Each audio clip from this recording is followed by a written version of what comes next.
Full तबाही। जी हाँ दोस्तों, इसी शब्द के साथ ना करेंगे भाई आज के स्मैकडाउन का रिव्यू, क्योंकि आज जो शो के मेन इवेंट पर हुआ ना, मुझे नहीं लगता कि वो सिर्फ रेसलिंग थी भाई, वो भाई ना आग का एक तूफान था जो आज के शो पर लगाकर चला गया। जी हाँ दोस्तों, वीडियो के एंड तक बस आप बने रहिएगा, अभी आपको पता चल जाएगा कि आखिर मैं ये बोल क्यों रहा हूँ। शो की स्टार्टिंग की बात करें तो भाई फाइनली जिस मोमेंट का हम सभी को बेसब्री से वेट था ना, वो आखिरकार आज हमको देखने को मिल ही गया था, यानी जॉन सीना और रैंडी ऑर्टन का फेस टू फेस सेगमेंट। जी हाँ दोस्तों, स्मैकडाउन की शुरुआत ही काफी तगड़े तरीके से होती है। जॉन सीना का वही फुल ब्लैक अंदाज में एंट्री होती है और क्राउड का रिएक्शन काफी तगड़ा आ रहा था। लेट्स गो सीना और सीना सक्स के चैंट्स तो लगी रहते हैं। और सेम दोस्तों, रॉ की तरह आज भी जॉन सीना रिंग अनाउंसर को एक पीस ऑफ पेपर देते हैं, यानी ये खुद को री इंट्रोड्यूस कराते हैं कि the greatest of all time John Cena and the last real champion. इसके बाद तो भाई ये जैसे कुछ बोलने जाते हैं कि तभी दोस्तों रैंडी ऑर्टन का थीम सॉन्ग बता। क्राउड तो भाई ये दोनों लोग को सेम रिंग में देखकर ना एकदम वाइल्ड हो गया था। भाई रैंडी ऑर्टन के काफी तगड़े तगड़े चैंट्स लग रहे थे। भाई ये मोमेंट ना बार बार नहीं आता है, जब तक मिल रहा है इसको फुल एंजॉय करिए। और फैंस भी इस मोमेंट का काफी अच्छे से एंजॉय कर रहा था। और भाई ये क्या, भाई रैंडी ऑर्टन आते ही जॉन सीना ये क्या बोल दिए कि भाई तुमको मैं कायदे से जानता हूँ, तुम इस वक्त सबसे ज्यादा मेक अ विश कर चुके हो, तो क्यों ना तुम खुद ही एक डैड बन जाओ, तो छोटे छोटे बच्चे तुम्हारे पीछे पीछे चलेंगे। क्योंकि रैंडी ऑर्टन जॉन सीना के इस कैरेक्टर को देखते हुए बोलते हैं कि अगर तुम बाप बन गए ना तो तुम काफी अच्छे इंसान बन जाओगे।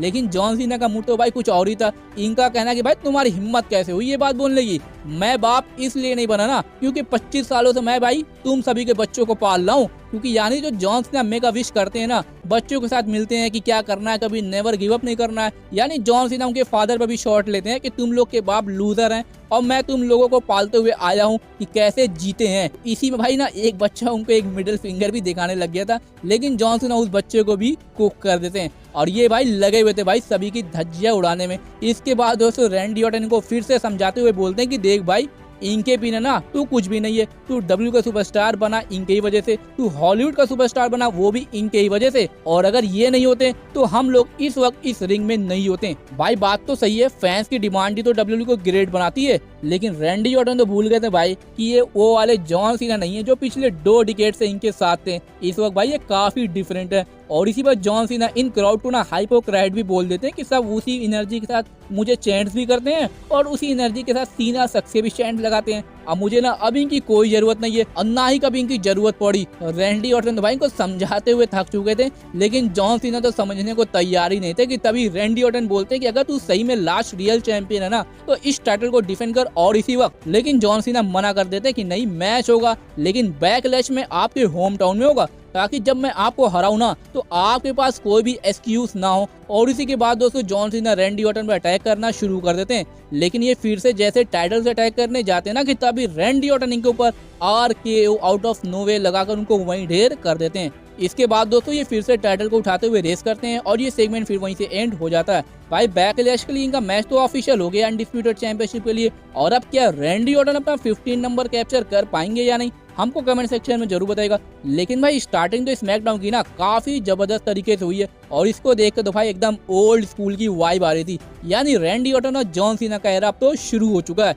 तो भाई बस अब इस राइवलरी को एंजॉय करिए, क्योंकि ना ये काफी मेमोरेबल राइवलरी में से एक होने वाली है। खैर दोस्तों, उसके बाद शो पर हमको ट्रिफनी का सेगमेंट देखने को मिलता है। रिएक्शन इनको भी काफी तगड़ा मिल रहा था और ये भाई रेसलमेनिया की बात तो कुछ ज्यादा कॉन्फिडेंट दिख रही थी। ये अपने मैच को लेकर बात करती हैं कि इन्होंने greatest of all time Charlotte player को हरा चुकी हैं, लेकिन क्राउड शॉर्लेट के नाम पर बू कर रहा था। इसके बाद तो भाई ट्रिफनी ना खुद को बेस्ट बताती है कि तभी दोस्तों जेड कारगिल की एंट्री होती है। रिएक्शन इनको भी तगड़ा मिल रहा था। ये आते ट्रिफनी को अप्रिशिएट करती हैं कि इन्होंने शॉर्लेट को हराया, लेकिन ये भी कि आपने अगर शॉर्लेट को हरा दिया ना तो इसका मतलब ये नहीं कि आप बेस्ट हो गई, जब तक आप मुझे ना फेस करें। तभी दोस्तों ट्रिफनी इनके इस चैलेंज को एक्सेप्ट कर लेती हैं और उसी के बाद दोस्तों हमको इनके भी सिंगल मैच देखने को मिलता है और मैच दोस्तों ये काफी तगड़ा चलता है। और ट्रिफनी और जेड कारगिल का ये मैच ना इनके रेसलमेनिया मैच से भी ज्यादा बेटर था भाई, क्योंकि दोनों लोग की इन रिंग केमिस्ट्री काफी जबरदस्त दिख रही थी। इस मैच में हमको काफी क्लोज फॉल्स भी देखने को मिलते हैं, लेकिन इसके क्लोजिंग मोमेंट पर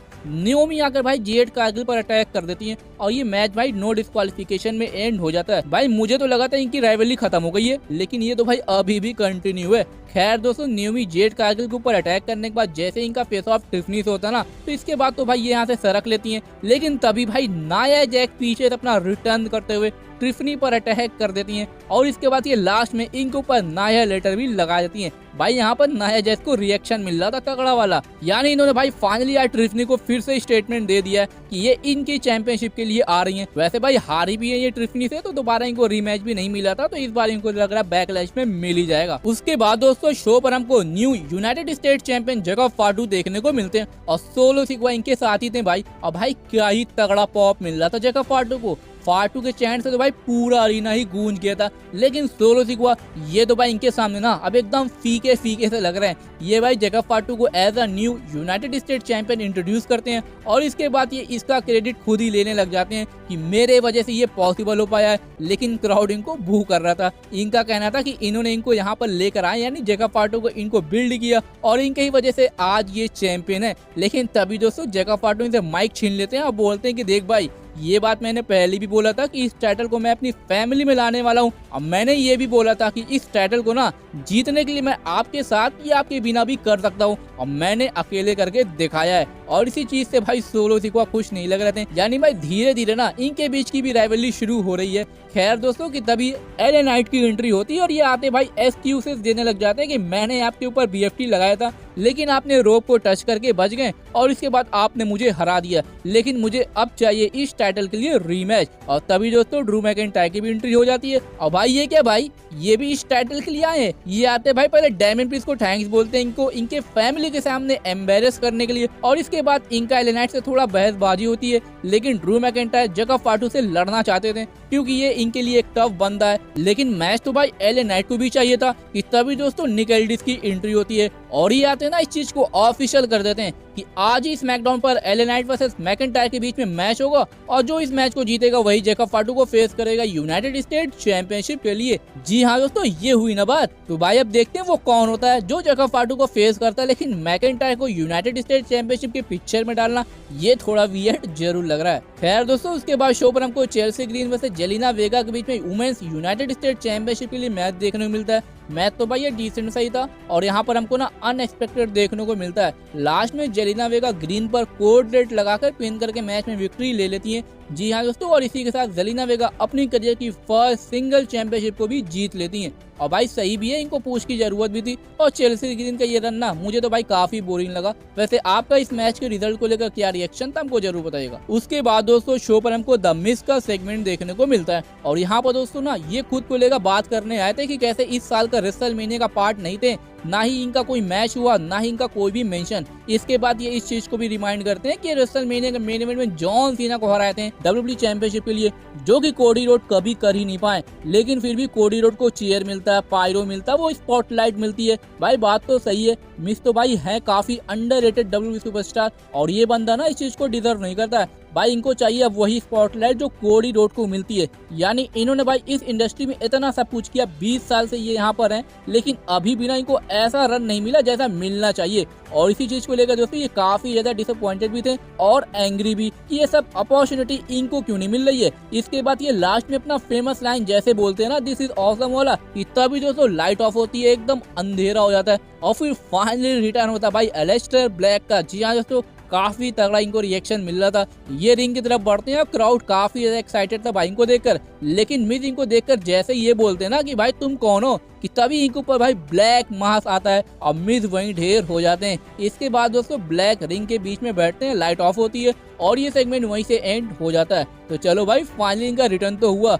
रॉ पर रूसेफ का और स्मैकडाउन पर एलिस्टर ब्लैक का। तो अब देखते हैं भाई डब्ल्यूडब्ल्यूई दोनों लोग को कैसे बुक करती है। वैसे नेक्स्ट वीक इनका मैच भी ऑफिशियल हो चुका है जो कि मिस के अगेंस्ट जाने वाले हैं। वैसे दोस्तों आपका इनके रिटर्न को लेकर क्या रिएक्शन था हमको जरूर बताइएगा। उसके बाद दोस्तों शो पर हमको Drew McIntyre versus LA night के बीच में सिंगल मैच देखने को मिलता है यूएस चैंपियनशिप के नंबर 1 कंटेंडरशिप के लिए। मैच तो भाई ये शानदार था, लेकिन बहुत कुछ खास स्पॉट इस मैच में ना हमको देखने को नहीं मिलता है। लेकिन जैसे भाई ये मैच क्लोजिंग मोमेंट तब बढ़ता है ना कि तभी भाई सोलो सिक्वा रिंग साइड पर आकर एलए नाइट पर समोन स्पाइक लगा देते हैं और ये चीज भाई रेफरी देख नहीं पाते हैं। लेकिन दोस्तों जैसे मैकिंटायर फिर क्लेमोर किक के लिए जाते हैं ना कि तभी दोस्तों डेमियन प्रीस्ट आकर भाई इन पर अटैक करने लग जाते हैं और ये मैच नो डिस्क्वालिफिकेशन में एंड हो जाता है। और इसके बाद तो भाई ये मैकिंटायर पर चोक स्लैम लगाते हैं, वो भी अनाउंसर टेबल पर। भाई ये देखने में काफी कूल लग रहा था। और इस चीज से तो भाई एलए नाइट ना जरा सा भी खुश नहीं थे कि इन्होंने इनको मैच कॉस्ट करवा दिया। कि तभी दोस्तों जेकब फाटू भाई आउट ऑफ नोवेयर आकर ना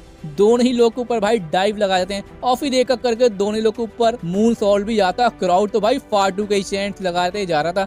भाई एक तो बंदा हील है और दूसरा इन्होंने आते भाई 2 ओवर बेबी फेस को डिस्ट्रॉय भी कर दिया, लेकिन फिर भी भाई क्राउड इनके ही सपोर्ट में था। भाई इसको कहते हैं असली ओवर बंदा। और जेकब फाटू ने भाई खुद को प्रूव भी किया, चाहे वो माइक पर हो या रिंग में हो। खैर दोस्तों वैसे अब देखते हैं ये चीज किस तरफ लीड करती है और बैकलैश में जेकब फाटू का कौन न्यू चैलेंजर होता है। और अब दोस्तों हम बात करते हैं शो के मेन इवेंट के बारे में। Street profit versus DIY versus MCMG के बीच में हमको TLC लैडर मैच देखने को मिलता है टैग टीम चैंपियनशिप के लिए। और भाई क्या ही नेक्स्ट लेवल का ये मैच था भाई, मजा आ गया इसको देखकर। अब मुझे तो याद भी नहीं आ रहा है भाई कि लास्ट टाइम ना कब मैंने इस टाइप का मैच देखा था। क्या ही बताऊं यार, इस मैच को लेकर ना मेरे पास तो भाई बोलने के लिए कुछ बचा ही नहीं है। लेकिन इतना तो जरूर मैं कह सकता हूं कि ट्रिपल एच आपने ये क्या किया भाई, इस बैंगर और फुल क्लासिक मैच को रेसलमेनिया में नहीं डाला। भाई ये ना करके ना आपने अपनी जिंदगी की सबसे बड़ी गलती की है। इसके जगह आपने घटिया था वार राइडर्स और न्यू डे का मैच मेनिया पर रखा। अब भाई इसका रखने का एक ही मतलब था, स्पॉन्सरशिप। इनको चाहिए स्पॉन्सरशिप और TKO ने भाई इनको दम बर्बाद कर दिया स्पॉन्सरशिप के नाम पर। भाई रेसलमेनिया में भाई मैच चाहिए तगड़े वाले, और ये मैच भाई हमको स्मैकडाउन पर देखने को मिल रहा है। और अगर दोस्तों ये मैच रेसलमेनिया में होता ना तो भाई इजिली ये मैच नाइट 2 को ना मेन इवेंट करने का दम रखता था, क्योंकि भाई ये 100% रेसलमेनिया वर्दी मैच था। भाई क्या ही तगड़ा मैच हमको देखने को मिला है। हर एक मूव, हर एक एक्शन, टेबल का यूज, चेयर का यूज, लैडर का यूज, मतलब ना तो कोई हारने को रेडी था और ना ही कोई किसी को जीतने दे रहा था। ये भाई 6 के 6 बंदों ने ना आज मिलकर ना बेस्ट मैच दे दिया अपने करियर का और टॉप 3 TLC मैच इन WWE हिस्ट्री। मॉन्टेज फोर्ड की तरफ से भाई अलग ही हाई फ्लाइंग एक्शन देखने को मिलता है। भाई इन्होंने जो रिंग में से स्प्लैश लगाया ना रिंग साइड के टेबल पर, वो भाई देखने में ही काफी स्मूथ लग रहा था। और अब बात करें DIY की, इन्होंने तो भाई आज MCMG को एकदम डिस्ट्रॉय कर दिया था। इनके हेड पर चेयर रखते हैं, अटैक करते हैं और फिर मैच में हमको देखने को मिलता है टोमैसो चैंपा ऊपर रिंग में लटके हुए रहते हैं और उसी में भाई MCMG इनके ऊपर ना चेयर से अटैक करते ही जा रहे थे। लेकिन दोस्तों फिर आता भाई वो मोमेंट जो आज के बाद ना सभी को याद रहने वाला था। एंजेलो डॉकिंस भाई लैडर के ऊपर से लटके हुए टोमैसो चैंपर पर स्पेयर लगा देते हैं और डायरेक्ट भाई वो नीचे टेबल पर गिरते हैं। भाई इसको देखकर तो मुझे एज वाला सीन याद आ गया था जब इन्होंने जेफ हार्डी पर इसी अंदाज में स्पेयर लगाया था। मतलब दोस्तों आज तो सही में ना इस मैच ने भाई एकदम कुक कर दिया था और क्राउड वो तो भाई पागल होते ही जा रहा था इस मैच को देखकर। लगा भाई कि अब जीत रहे हैं, लेकिन तभी भाई कोई ना कोई अपना बेस्ट शॉट दे ही दे रहा था। यानी होली शिट के भी चैंट इस मैच के लिए ना छोटे पड़ रहे थे। और अगर भाई मैंने इस मैच की इतनी तारीफ की है ना तो जाहिर है भाई मैच ने डिलीवर भी करके दिया होगा। और आप इसको एक बार क्या भाई मल्टीपल टाइम देखना बोर नहीं होने वाले, मैं इसका दावा कर सकता हूँ। और रही बात इसके रिजल्ट की ना, तो फिर भी दोस्तों ये तीनों ही फैक्शन लास्ट दम तक भाई पूरी कोशिश की थी इसको जीतने की। लेकिन तभी दोस्तों मॉन्टेज फोर्ड ना लैडर के साइड से चढ़ते हुए भाई क्रिस सेबिन और जॉनी गर्गनो पर अटैक करते हुए इनको नीचे गिरा देते हैं और फिर टाइटल को निकालकर इस मैच में विक्ट्री लेते हुए ना अपनी चैंपियनशिप को सक्सेसफुली रिटेन कर लेते हैं। और क्राउड भी दोस्तों काफी ज्यादा खुश था भाई इनके टाइटल रिटेन करने को लेकर। इसके बाद भाई ये लोग अपनी विक्ट्री को सेलिब्रेट करते हैं और फिर शो वहीं से ऑफ एयर चला जाता है। तो भाई रेसलमेनिया तो अब जरूर किसी को याद हो या ना हो, लेकिन रॉ आफ्टर रेसलमेनिया और स्मैकडाउन आफ्टर मेनिया का मेन इवेंट तो सभी को याद रहने वाला है,